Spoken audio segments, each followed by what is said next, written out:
안녕하세요, 캠핑파이의 성사람입니다. 이번 영상으로 럭셔리 형님의 꿀팁 가득한 영상이고요. 꿀팁들이 많아 영상 시간이 좀 깁니다. 꿀팁들이 곳곳에 숨어 있으니까 끝까지 시청해 주시고요. 구독과 좋아요는 사랑입니다. 여러분 사랑합니다. 캠핑파이. 그 JM 모빌에 블루스타가 있고 아우러스. 네. 근데 저 개인적으로는 네. 아우러스 레이아웃이 좀 또 저는 괜찮았거든요.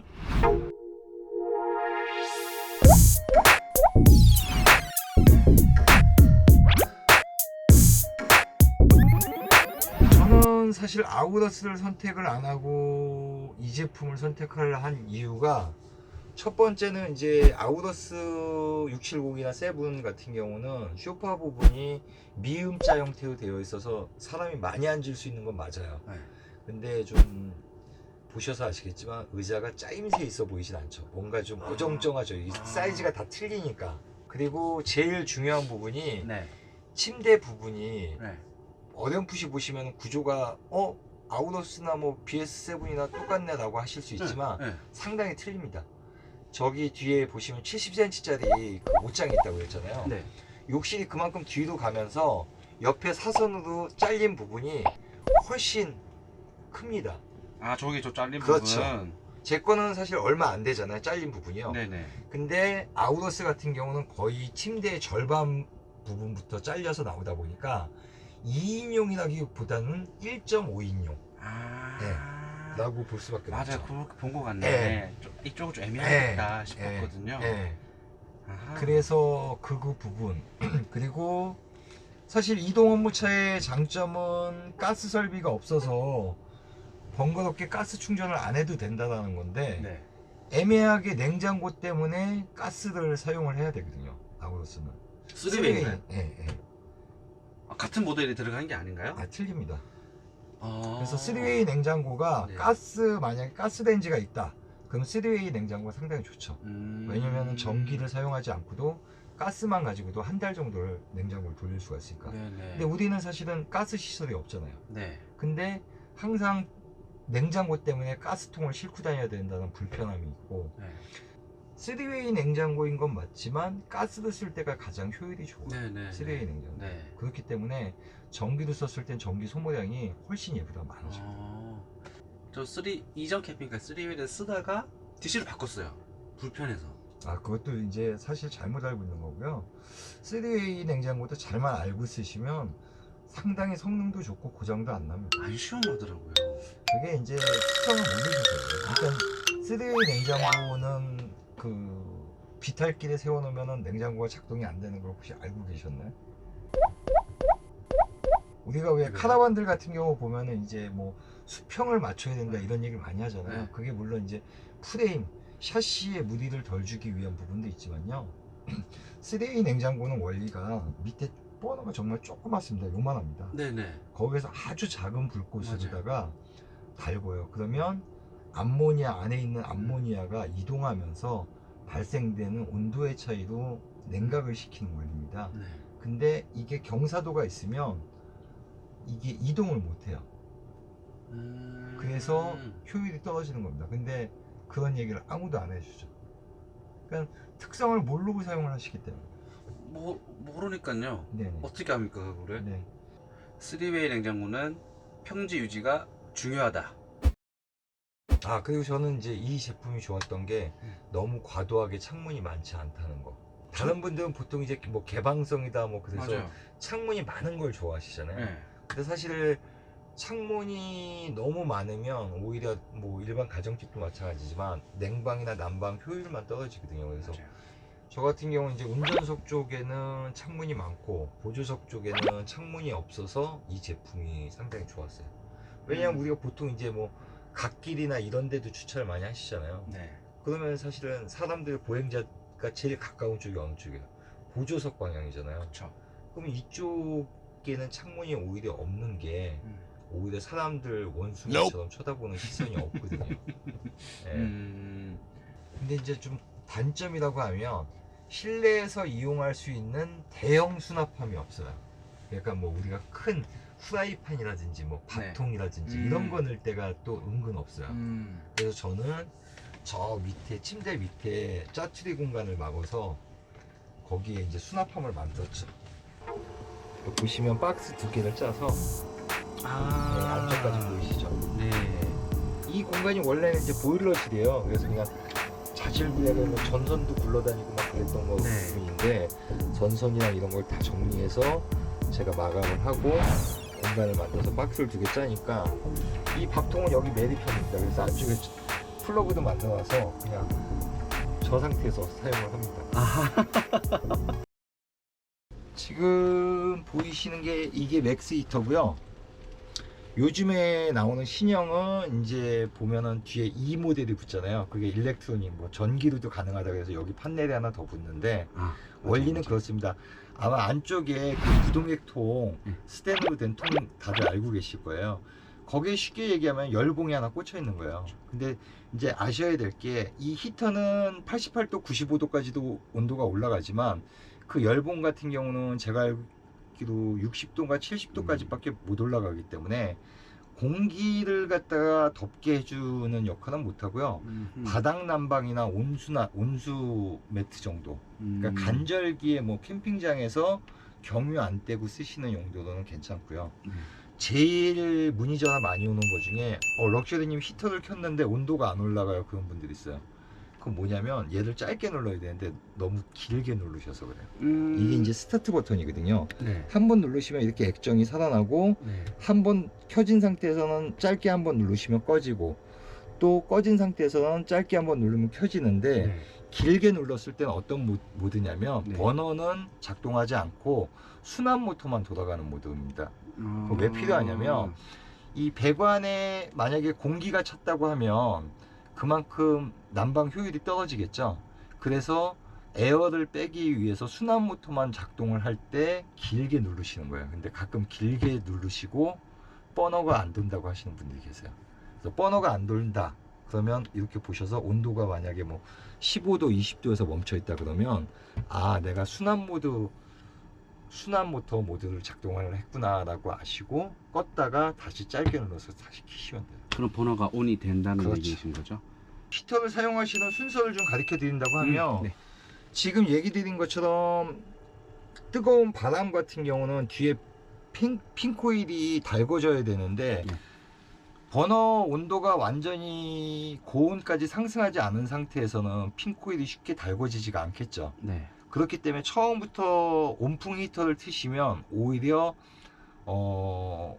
빨리 따뜻해지지가 않아요. 그래서 히터를 뭐 맥스 히터가 됐든 뭐 D5 히터가 됐든 키시면 제일 먼저 하실 건 일단 바닥 난방을 먼저 하시면 돼요. 네, 바닥 난방을 켜놓으시고 바닥이 어느 정도 내가 이렇게 움직였을 때 따뜻함이 느껴진다. 그랬을 때 온풍 히터를 키셔야 좀 더 빠른 시간 내에 실내를 쾌적하게 따뜻하게 하실 수가 있습니다. 근데 처음부터 히터를 켜버리면 뜨거운 바람이 계속 바람을 뭐 온도도 안 올라갔는데 바람이 나오면 어떻게 되겠어요? 오히려 자꾸 온도만 하강시키겠죠. 맞네요. 이게 딱 또 바닥을 만져보면 온도를 알 수가 있으니까. 그렇죠. 네. 내가 따뜻함이 느껴질 때쯤 그때쯤 이제 온풍 히터를 키시면 되죠. 이게 좀 온도 조절이 좀 뜨겁다 네네. 라는 좀 얘기들이 있어서 온수 매트 부분을 안 하시는 분도 일부 있으시더라고요. 저는 그래서 다 분리했습니다. 이 맥스 히터 같은 경우는 관을 3개를 연결을 할 수 있게끔 되어 있어요. 아까 얘기한 그 스텐통에. 네. 근데 하나는 핀코일로 나갔고요. 또 하나는 바닥 난방으로 빠졌고요. 어떤 분들은 바닥 난방하고 이제 그 온수 매트를 갖다 같이 연결을 해 놓으니까 바닥 난방 온도에 맞춰 놓으면 온수 매트가 너무 뜨거워서 사람이 잠을 못 자고 또 온수 매트 온도에 맞춰 놓으면 바닥이 너무 차가워지고 그런 문제점이 있거든요. 그래서 저는 어떻게 했냐면 바닥 난방 지금 얘기한 것처럼 핀코일 그러니까 온풍 히터의 라인 하나 그리고 바닥 난방의 라인 하나 그리고 벙커에도 저는 온수 매트가 있거든요. 그래서 벙커하고 얘하고 그 온수 매트 하나로 연결을 해놨습니다. 그래서 3개 라인을 사용을 하는데 연결을 할 때도 이것도 시행착오가 많은 게 이제 얘를 메인 침대를 거쳤다가 벙커로 가니까 문제가 뭐냐면 얘는 따뜻한데 벙커는 음흠. 너무 추운 거예요. 근데 이제 벙커 쪽은 사실 히터, 송풍구, 토출구나 이런 것들이 없잖아요. 이쪽은 이제 제가 별도 히터 그 토출구도 만들어 놨지만 그래서 제가 바꿔가지고 벙커 베드를 돌고 침대로 돌아서 통으로다가 퇴수가 되게끔 해놓으니까 온도가 좋더라고요. 어허, 저쪽도 따뜻하고 이쪽도 온기가 느껴지고. 괜찮네요. 예, 예. 여기서 난방이나 마지막 질문. 제일모빌이 지금 말씀하신 그 부분이 반영이 되어 있나요? 아니요, 안 되어 있는 걸로 알고 있어요. 보통 그 바닥 난방하고 메인 침대를 같이 쓰고 음흠. 벙커를 하나 놔뒀다가 그 벙커에 이제 온수 매트를 추가하시는 분들은 안 그래도 그 이슈가 있었습니다. 그래서 제가 이제 그분한테도 해답을 드린 게 네. 지금 얘기한 것처럼 분리해서 이렇게 사용을 하면 된다. 그렇게 해답을 드렸죠. 그러면 그 작업을 별도로 요청을 한다고 하면 네. 작업이 가능한 곳이나 그런 게 뭐 대리점에서 작업들은 해주시는 걸로 알고 있습니다. 대리점 쪽에 네. 저기 출고 시에는 되지는 않고 미리 얘기하면 그렇게 해주시겠죠. 여러분 저기 출고 시에 얘기를 하시면 너무 이런 얘기하면 나 저기 나쁜 사람 되는데.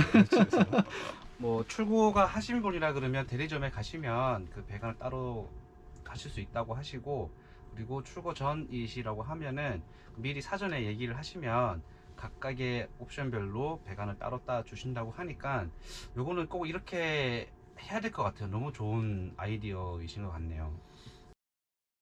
그 봉고3나 포토 기반의 차 같은 경우 사실은 뭐 흔히 얘기하는 생계형 화물차잖아요. 그러다 보니까 접지 자체가 기존에 원래 6스퀘어짜리 얇은 선으로 되어 있어요. 근데 이제 대개 업체들이 보면 접지를 따로 추가를 안 하시더라고요. 플러스만 들어오면 뭐예요? 우리가 이제 직류, 이제 DC 전압 같은 경우는 플러스와 마이너스 극성이 있지 않습니까? 근데 플러스만 들어온다고 해서 전기를 쓸 수 있는 건 아니잖아요. 플러스가 들어오는 만큼 마이너스도 들어와야 되잖아요.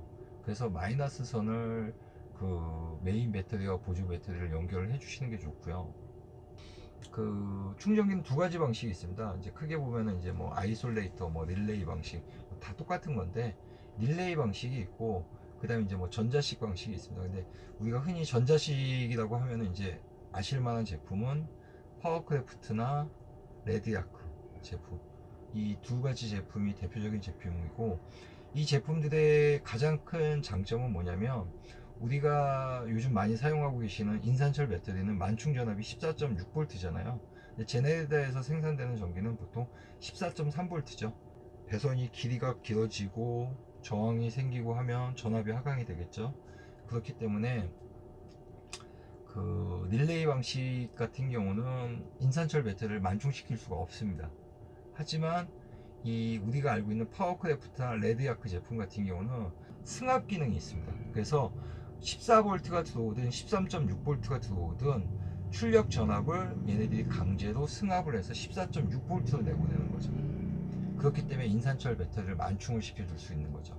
다만 이제 이런 전자식 제품을 너무 과도하게 쓰시게 되면 얘는 무조건 쉽게 얘기하면 그냥 물로 비유하면 배수 펌프가 달린 거야. 그러니까 뭐 50A짜리다 그러면 계속 50A를 빨아 당기려고 계속 힘을 주고 있어요.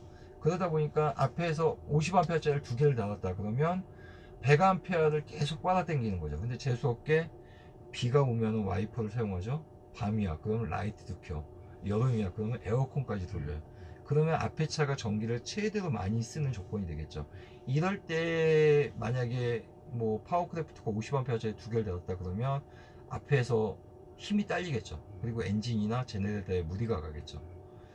그래서 저 같은 경우는 릴레이 방식 하나와 전자식 하나 두 개를 혼용해서 사용을 하는 겁니다.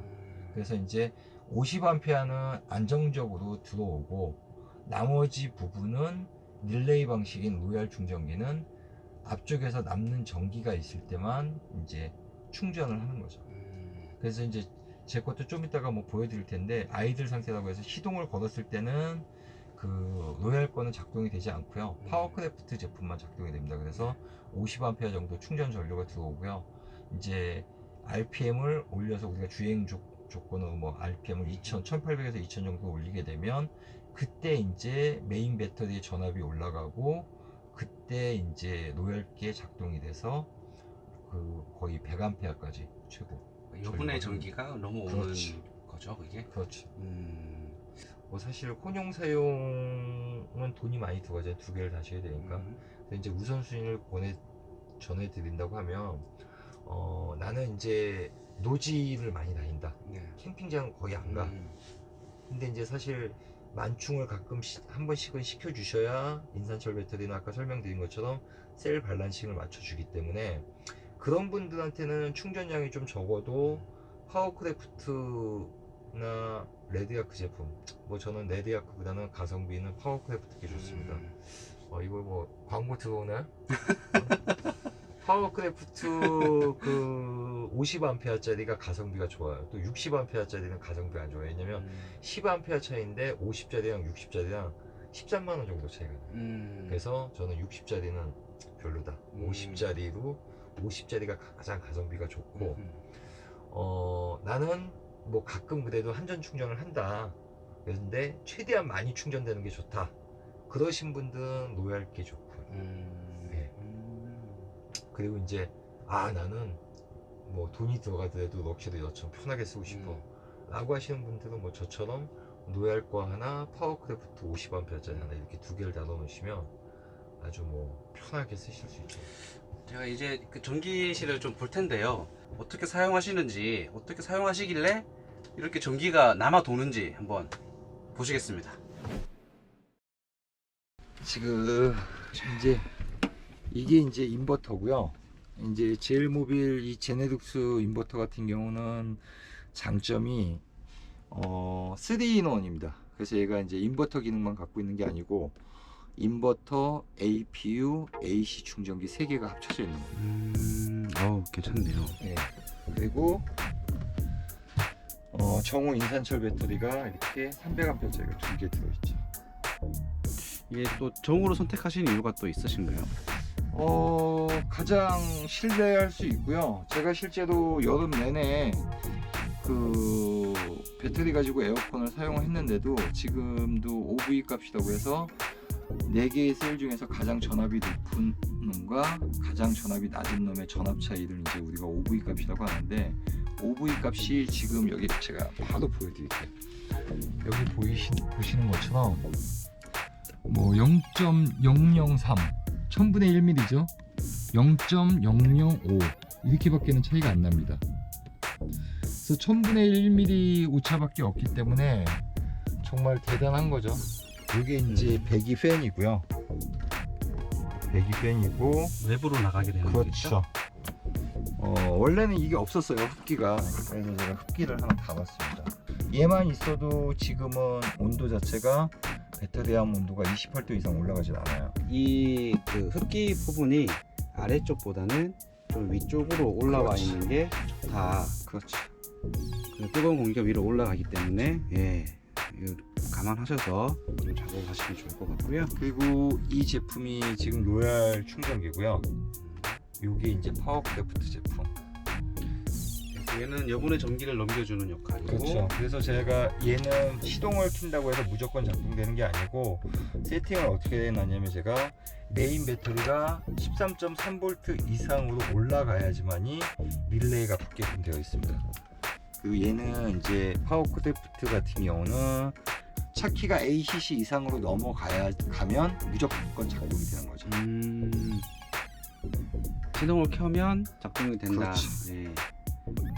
이렇게 이제 두 가지를 같이 쓰시면서 주행 충전을 좀 더 그 성능을 끌어올려서 그렇죠. 쓰시는 게 비법이신 거네요. 그렇죠. 그 마이너스 선의 네. 굵기는 어느 정도 되어 있으세요? 마이너스 선의 두께는 뭐 지금 여기 보시면 이게 로얄 충전기인데 로얄 충전기는 선이 두 가닥밖에 없으시잖아요. 얘가 입력 출력입니다. 근데 이것만 연결을 하면 얘는 지금 25스퀘어인데 접지는 제가 아까 얘기 드렸잖아요. 원래 기아에서 되어 있는 게 6스퀘어예요. 그럼 당연히 로얄 충전기에서 원하는 만큼의 전류가 충전이 안 되겠죠. 왜? 플러스는 두꺼운데 마이너스는 얇으니까. 그래서 마이너스를 똑같은 25스퀘어로다가 다이렉트 연결을 해줍니다. 이 릴레이 방식이나 아이솔레이터에서 사용을 뭐 35스퀘어를 썼다. 그러면 35스퀘어를 쓰시면 되는 거고, 배선도 어떤 일괄적인 건 아니고요. 길이가 배선의 길이가 늘어나면 늘어날수록 두께가 좀 더 그만큼 두꺼워지셔야 되겠죠. 캠핑카를 사려고 고려하시는데 좀 어떤 부분을 좀 주의 깊게 좀 고민을 하고 샀으면 좋겠다. 일단은 너무 성급하게 결정하지 마시고요. 저희 모토홈을 사랑하는 모임이라든지 여러 카페들이 요즘에 있으니까 뭐 흔히 얘기하는 룬팅을 하시면서 내 라이프 스타일에 또 내 경제 사정에 맞는 제품이 어떤 제품인지, 그리고 너무 디자인에만 치중하시지 마시고 뭐 사후 AS 관리라든지 이런 것들도 꼼꼼히 살펴보시고 하셔서 정말 후회 없는 선택이 되셨으면 합니다. 이 캠핑카를 사는 이유가 사실은 내 가족과 즐거운 여행을 하기 위해서, 추억을 만들기 위해서인데, 이 캠핑카 때문에 뭐 스트레스 받고 그런다고 하면 사실 뭐 얼마나 힘드시겠어요. 그래서 AS 발생되는 것도 너무 스트레스 받지 마시고요. 사실 뭐 어떤 제 속을 모르시는 분들은 뭐 어떤 분들은 뭐 야 너도 뭐 AS 뭐 안 나니까 그렇지 뭐 그런 얘기 하시는데, 뭐 아마 제가 알고 있기로는 저만큼 AS를 많이 받으신 분은 없는 걸로 알고 있어요. 네. 정말로. 예, 거기까지만은 제가 얘기 드릴 수 있고, 네. 뭐 저하고 친한 분들은 아세요. 제가 얼마나 많이 AS를 갔다 왔는지. 그리고 제가 뭐 10개월 동안 지금 2만 킬로 좀 넘게 주행을 했는데, 거의 자가용 모셨는데요? 그렇죠. 근데 뭐 정말 저는 AS 많이 발생했지만 정말 고맙게 생각하고 우리 가족들한테 즐거운 추억을 많이 만들어줬다고 생각합니다. 네, 여러분 오늘 영상은 여기까지고요. 예, 다음에 더 좋은 영상으로 여러분 찾아뵙겠습니다. 저는 캠핑파이의 상주 사람이었고요. 오늘 같이 해주신 분은 럭셔리 황입니다. 네, 여러분 캠핑파이 안녕히 계세요.